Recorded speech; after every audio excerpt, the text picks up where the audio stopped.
বোঝা নেমে গেল, দাপুটে অর্ধশতক কোহলির। মহাতারকা ফর্মে ফেরায় স্বস্তিতে নেট জনতা। আমেদাবাদের নরেন্দ্র মোদী স্টেডিয়ামে আজ সিরিজের তৃতীয় একদিনের ম্যাচে মুখোমুখি ভারত ও ইংল্যান্ড। নাগপুরে ও কটকের মতোই আজও টসে জিতেছেন জশ বাটলার। প্রথমে বোলিংয়ের সিদ্ধান্ত নিয়েছিলেন তিনি।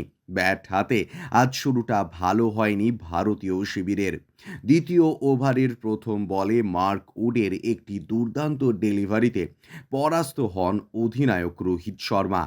তাঁর ব্যাটের বাইরের কোণা স্পর্শ করে বল জমা পড়ে উইকেট রক্ষক ফিল সল্টের দাস্তানায়।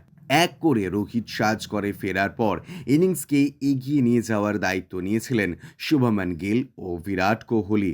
সিরিজের প্রথম দুই ম্যাচে যথাক্রমে ৮৭ ও ৬০ রান করেছিলেন শুভমান।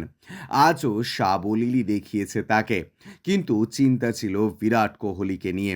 আমেদাবাদে অনবদ্য অর্ধশতক করে নিন্দুকদের মুখ বন্ধ করলেন তিনিও। সময়টা ভালো যাচ্ছিল না কোহলির। ঘরের মাঠে বাংলাদেশ ও নিউজিল্যান্ডের বিপক্ষে পরপর দুটি টেস্ট সিরিজে হতাশ করেছিলেন তিনি। খানিক বাধ্য হয়েই রঞ্জি ট্রফি খেলার সিদ্ধান্ত নেন, কিন্তু ব্যর্থ হন ঘরোয়া ক্রিকেটেও।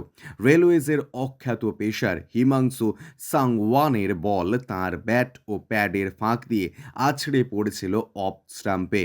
ইংল্যান্ডের বিরুদ্ধে নাগপুরে নামতে পারেননি চোটের কারণে।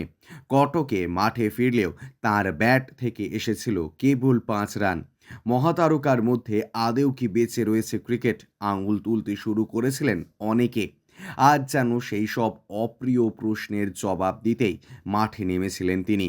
চমৎকার সব স্ট্রোকের চমৎকার সব স্ট্রোকের ডালি সাজিয়ে ৫৫ বলে ৫২ করে বিরাট বুঝিয়ে দিলেন যে আসন্ন চ্যাম্পিয়ন্স ট্রফির জন্য পুরোপুরি তৈরি তিনি।